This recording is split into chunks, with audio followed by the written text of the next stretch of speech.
Buenas tardes, soy Laura Hernández, profesora de la Universidad de Castilla-La Mancha y en primer lugar quería dar las gracias a la organización de este segundo Congreso Litera por permitirme presentar este trabajo que he titulado Símbolos del horror, Tejas verdes de Fermín Cabal.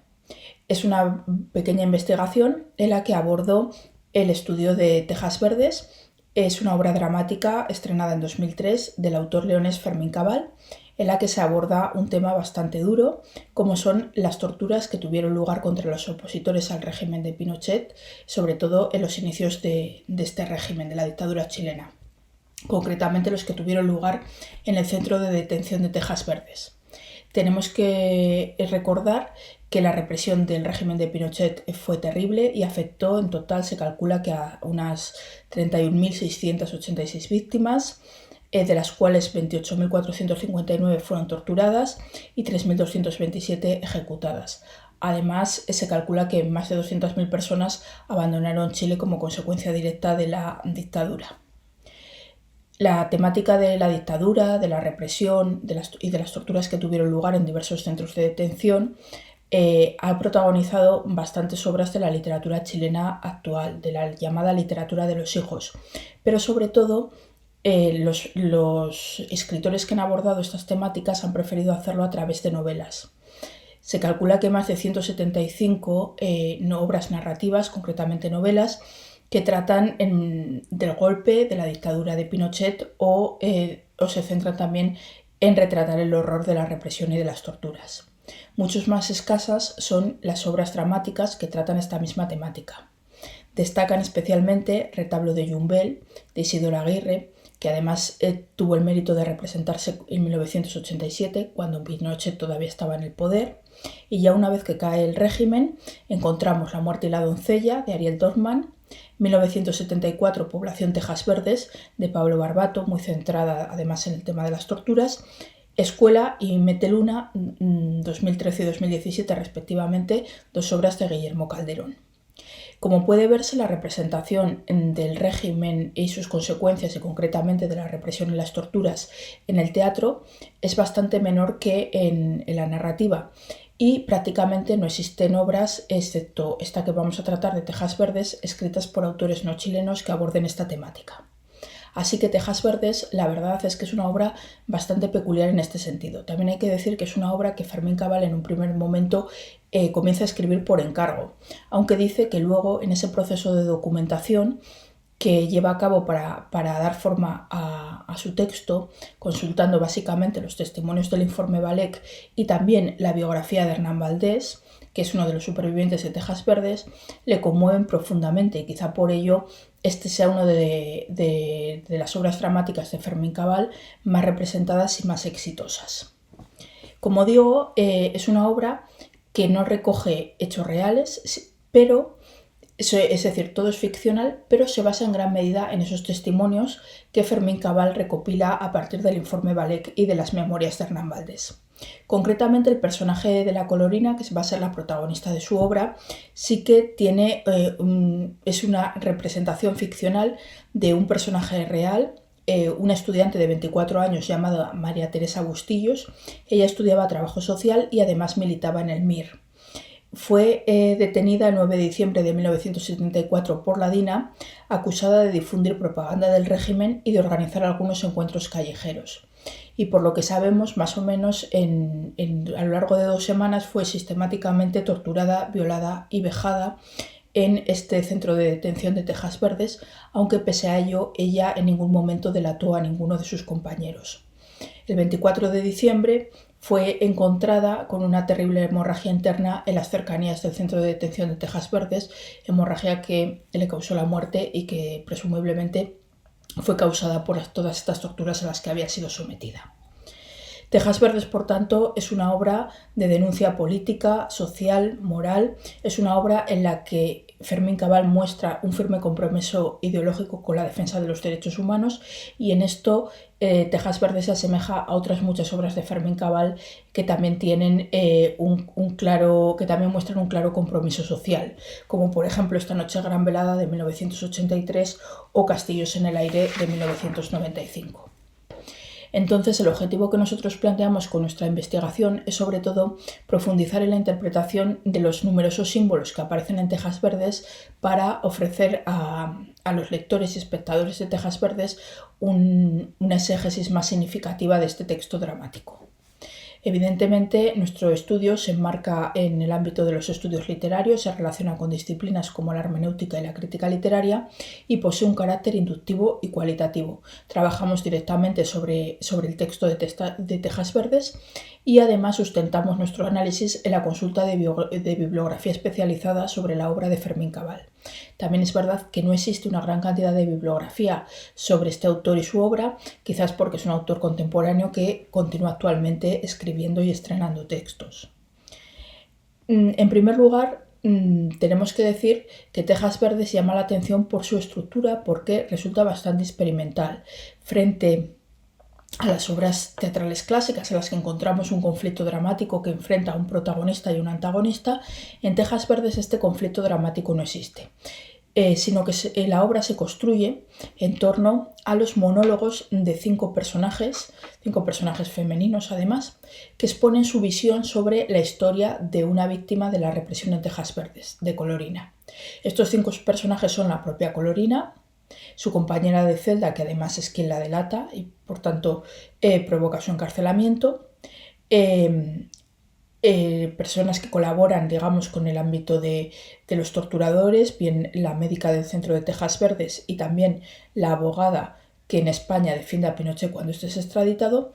Y por último encontramos una enterradora, que es una persona que participa, que representa a todos aquellos que conocían lo que estaba ocurriendo en Tejas Verdes, de alguna manera colaboraban, aunque no participaban directamente en las torturas. Entonces, todos estos personajes exponen la historia de Colorina ante el público, interpelando constantemente mediante apóstrofes, rompiendo continuamente la cuarta pared a través de apartes e interpelaciones, de manera que convierten al público en juez de los hechos que allí se están narrando y le incitan a pasar a la acción, al menos recordando y reivindicando la figura de estas víctimas de la represión del régimen de Pinochet. Un elemento fundamental dentro de la obra, un elemento clave en su construcción, es el símbolo, el empleo constante de símbolos. Tenemos que recordar que Cabal se había formado dramáticamente en el franquismo. Entonces, sus primeras obras se calificarían como teatro posibilista, un teatro que a menudo tenía que utilizar elementos simbólicos para poder sortear la censura y que, por tanto, y en el que, por tanto, Cabal ya se había formado bastante en el empleo de estos símbolos. Además, la dramaturgia de Cabal está bastante influenciada por el teatro simbólico de Arrabal y de Francisco Nieva y también por el teatro independiente del Joglar Solafura dels Baus, que también con frecuencia utiliza elementos simbólicos. El propio Fermín Cabal había participado en su juventud en grupos de teatro independiente, los Goliardos y en Tábano, en las que normalmente los textos contenían abundantes elementos simbólicos. La función además que posee el símbolo en Tejas Verdes es convertir ese horror individual que es la historia de Colorina, esa desgracia de este personaje, en una tragedia de alcance universal. Es decir, lo que logran los símbolos en la obra es transmitirnos la idea de que estos hechos tan terribles no son un suceso aislado, sino que pueden ocurrir en cualquier país, en cualquier época, en cualquier dictadura. Esto es muy importante porque tenemos que tener en cuenta que Tejas Verdes se concibe para ser representada ante un público español que puede fácilmente distanciarse de los hechos, de unos hechos de los que le separa tanto una distancia geográfica, puesto que ocurren en Chile, como temporal. Se representa a principios de los 2000 una obra relacionada con unos hechos que ocurrieron en los 70. Pero el símbolo lo que hace es precisamente dar a estos sucesos una dimensión mucho más universal y acercarlos y hacer que apelen directamente al espectador. El primero de los elementos simbólicos que vamos a analizar es a la propia personaje protagonista. La propia protagonista es un arquetipo de víctima y toda ella contiene numerosos elementos simbólicos. De hecho, su mote, su seudónimo, es un nombre parlante, se la llama colorina. Un colorín es un pájaro muy pequeño, de plumaje rojizo, bastante parecido a nuestros gorriones. Y entonces este apelativo ya nos da un poco idea de cuáles son las características físicas de la protagonista. Es una mujer de apariencia débil, de talla muy pequeña, delgada, se dice que casi no tiene pechos, que tiene cuerpo de adolescente, pero esta aparente debilidad física contrasta con su tremenda fortaleza espiritual, que hace que resista todas las torturas sin delatar a sus compañeros miristas. El color rojo del pájaro, de la colorina, además, nos habla un poco de su filiación política marxista, y por otro lado, el identificarla con un pájaro nos habla de esas ansias de volar, de escapar, de lograr la libertad, y del hecho de que se encuentra enjaulada en ese centro de torturas que es Tejas Verdes. Otro rasgo importante de la colorina es su piel blanca. La piel blanca en Chile se relaciona, se vincula a las familias de ascendencia criolla, es decir, a las clases privilegiadas dentro de la sociedad chilena, que precisamente suele ser miembros de la burguesía conservadora que apoyó al régimen de Pinochet. De hecho, otro elemento simbólico asociado a la figura de colorina es precisamente su abrigo de piel. Ella llega a Tejas Verdes con un abrigo de piel que la identifica como miembro de esa clase privilegiada, en principio favorable al golpe de estado de Pinochet. Y este abrigo causa mucha incomodidad entre los torturadores, porque en algunos casos dicen incluso que esta chica no debería estar allí. Es decir, es una chica es una chica de una buena familia, no entendemos por qué tenemos que torturarla.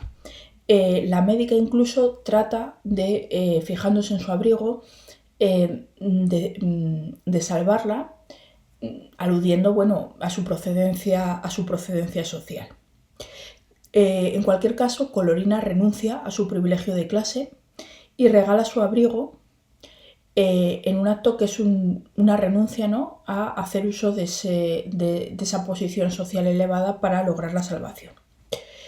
No obstante, regala su abrigo a una compañera de celda, la Mocosita, y con ello va a provocar un equívoco, y es que cuando su madre va a intentar recuperar su cadáver, evidentemente todos los cadáveres de los torturados están terriblemente desfigurados, pero es precisamente el dato de que su hija llevaba puesto un abrigo de piel lo que hace que los carceleros le entreguen un cadáver que velar. Este cadáver no es el de Colorina, es el de la compañera de celda a la que Colorina regaló su abrigo, pero al menos este abrigo proporciona a la madre un cadáver que llorar y por tanto algo de consuelo. De alguna manera se mantienen ciertos privilegios de clase incluso entre las propias víctimas. El abrigo sigue actuando como salvoconducto.